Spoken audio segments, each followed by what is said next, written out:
दोस्तों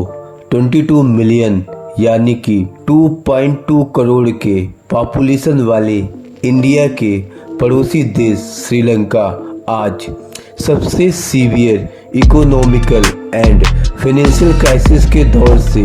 गुजर रहा है और यह क्राइसिस पीक पर है। दोस्तों, श्रीलंका एक छोटी इकोनॉमी जरूर है, बट यह कोई गरीब देश नहीं है। श्रीलंका की per capita income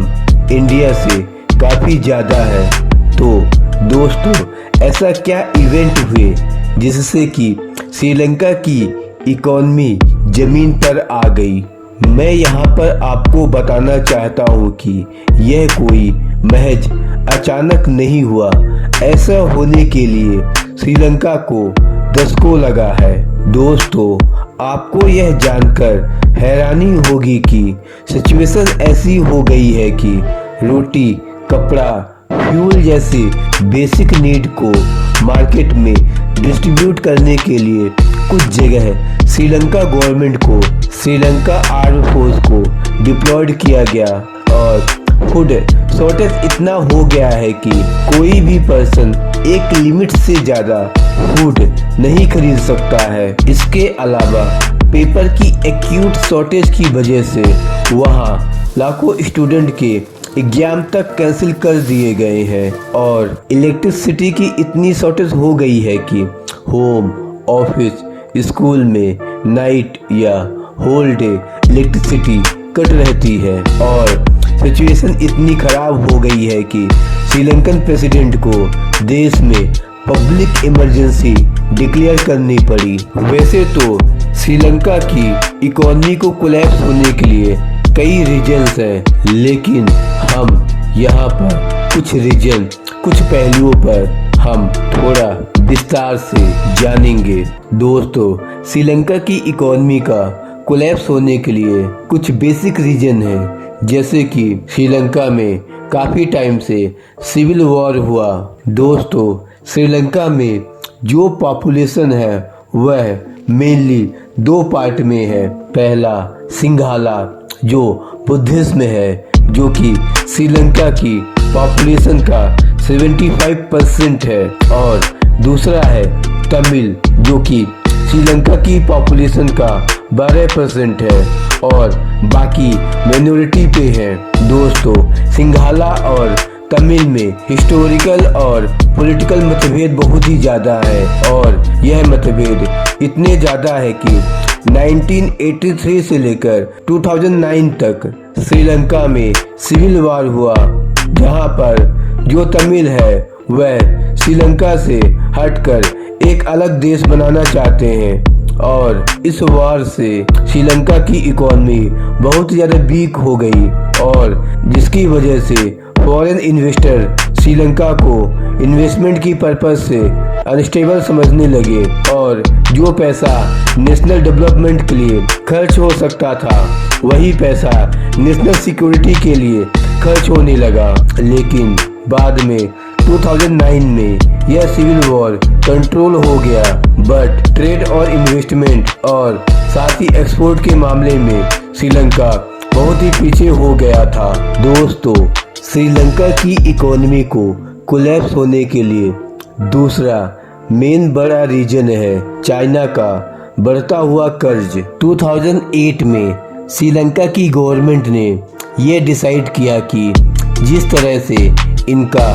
Colombo business port billion में रेवेन्यू जनरेट कर रहा है, अगर इस तरह का पोर्ट हम्बनटोटा नाम के एक जगह है, यदि इसी प्रकार का पोर्ट वहां पर बना दे तो इनका मुनाफा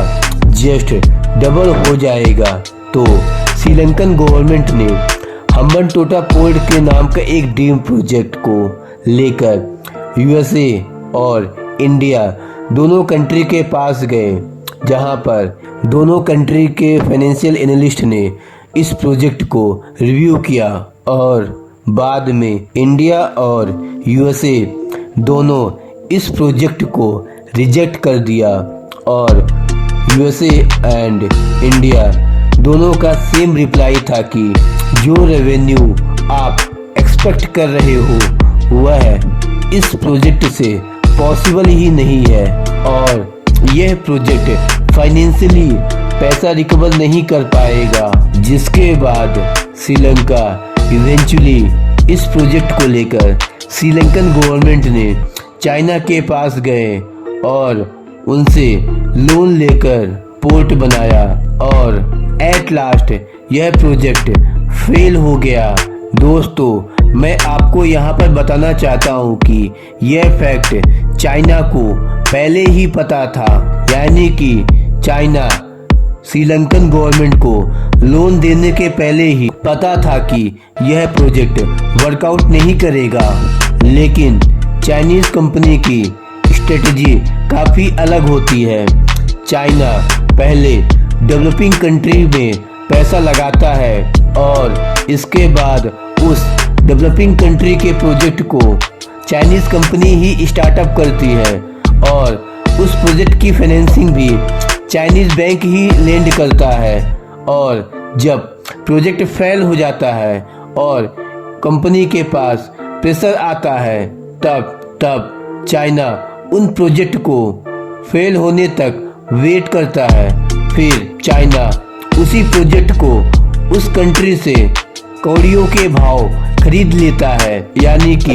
इंटरेस्ट भी कमाता है और प्रॉफिट भी कमाता है। दोस्तों, मैं आपको यहाँ पर बताना चाहता हूँ कि श्रीलंका में होने वाले more than 70% development project China ने फंड किए हुए हैं और श्रीलंका में जो भी कुछ हो रहा है उससे कई देशों की आंखें खुल जानी चाहिए। दोस्तों, मैं आपको बता दूं कि श्रीलंका के इस एक्यूट फाइनेंशियल क्राइसिस के पीछे सबसे बड़ा हाथ चाइना का ही है। दोस्तों, श्रीलंका अपने देश के कुल कर्ज का 36% का कर्ज अकेले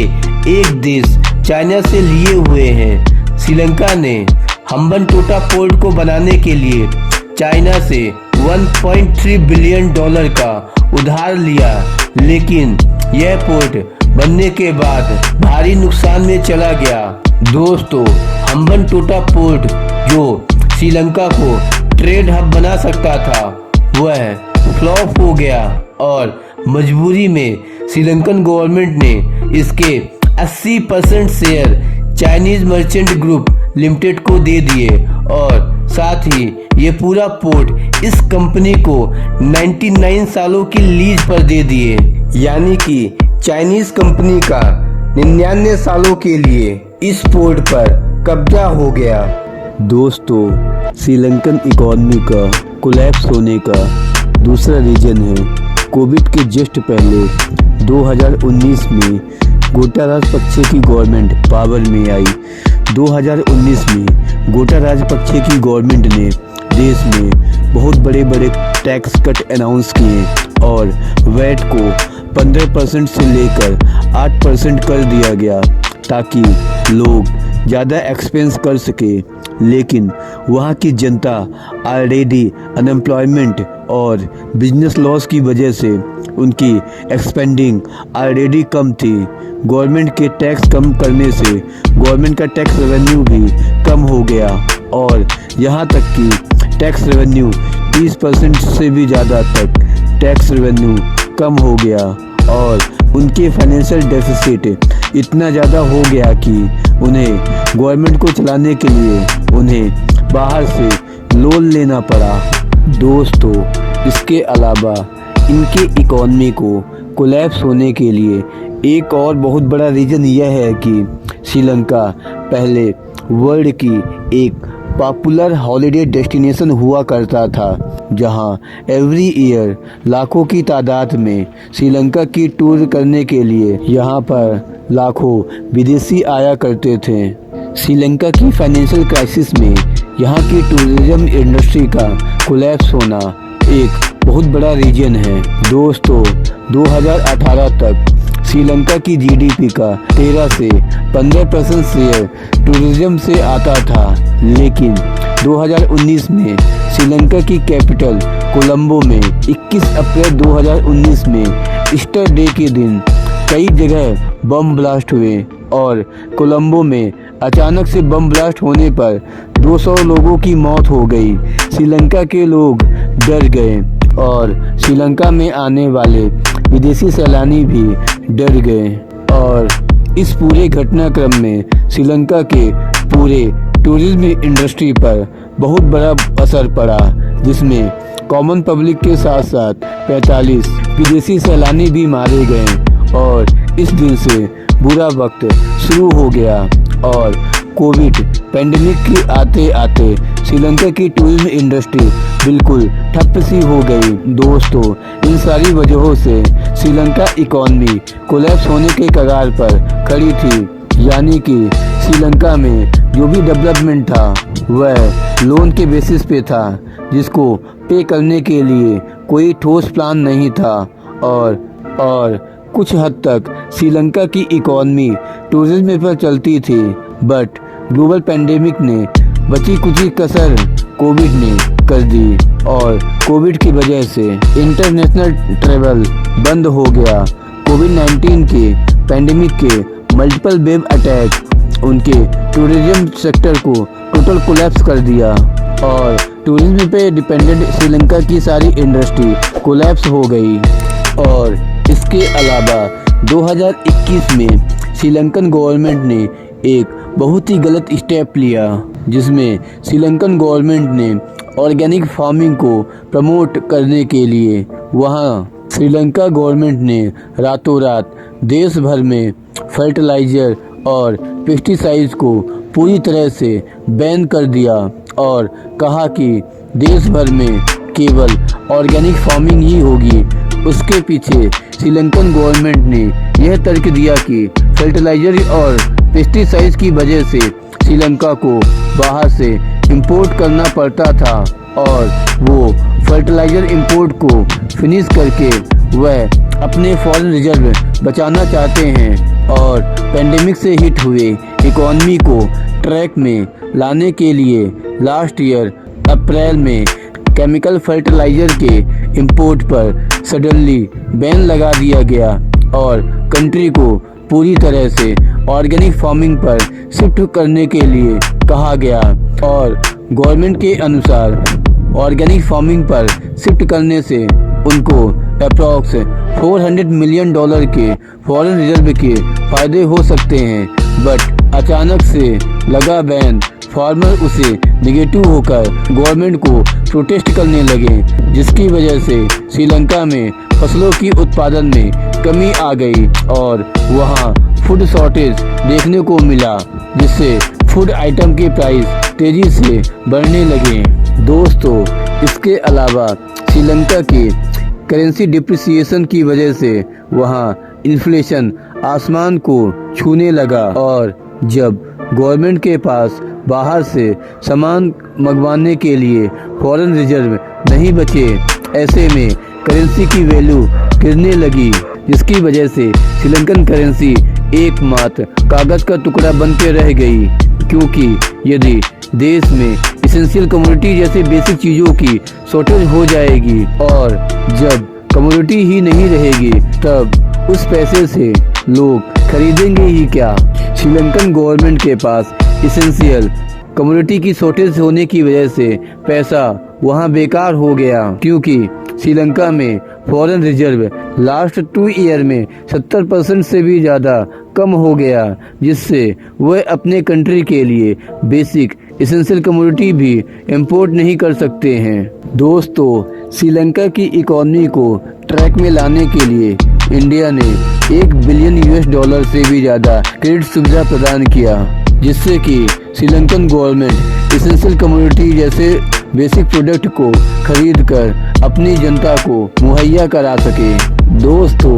इसके अलावा श्रीलंकन गवर्नमेंट के बर्बादी का एक कारण वहां फॉरेन डेब्ट भी है। श्रीलंकन गवर्नमेंट ने अपने इकोनॉमी के मॉडल पर काम करने के बजाय विदेशी बैंकों से उधार मांगकर अपने देश को डेवलप करने पर ज़्यादा बेहतर समझा और देश के विकास के लिए अरबों रुपए का उधार लिया और ये सोचे बिना कि ये अपने प्रोजेक्ट से रेवेन्यू कैसे कमाएंगे और अपने उधार कैसे चुकाएंगे। दोस्तों, 2017 में श्रीलंका का टोटल डेप्ट का 64 बिलियन डॉलर था और देश की इकोनॉमी का 90% रेवेन्यू उधार चुकाने में चला जाता था और श्रीलंका के उधार लेने के इस आदत का फायदा चाइना ने खूब उठाया। दोस्तों, श्रीलंका आज एक बड़ी फाइनेंशियल क्राइसिस के दौर से गुजर रहा है क्योंकि जितना पैसा वो कमाते हैं उससे ज़्यादा पैसा आज श्रीलंकन गवर्नमेंट ने बारो कर रखा है, यानी कि उधार ले रखा है। आज श्रीलंकन गवर्नमेंट को बेसिक नीड यानी कि अपनी जनता को बेसिक सुविधाएं मुहैया कराने के लिए दूसरों देशों से कर्ज लेना पड़ रहा है। दोस्तों, श्रीलंकन इकोनॉमी की कोलैप्स होने के लिए आप इसके पीछे क्या वजह मानते हैं, कमेंट करके ज़रूर बताइए। दोस्तों, मुझे उम्मीद है कि आज की इस वीडियो से आपको काफ़ी कुछ सीखने को मिला होगा। फिलहाल दोस्तों, आज की इस वीडियो में इतना ही। आई होप आपको ये वीडियो पसंद आई होगी। यदि ऐसा है तो आप इस वीडियो को लाइक कीजिए और अपने दोस्तों के साथ शेयर कीजिए और यदि आपने अभी तक हमारे चैनल सिटीजन को सब्सक्राइब नहीं किया है तो उसे सब्सक्राइब कर लीजिए ताकि आपको हमारे आने वाली कोई भी वीडियो की अपडेट आपसे मिस ना हो पाए। दोस्तों, जय हिंद, जय भारत, वंदे मातरम।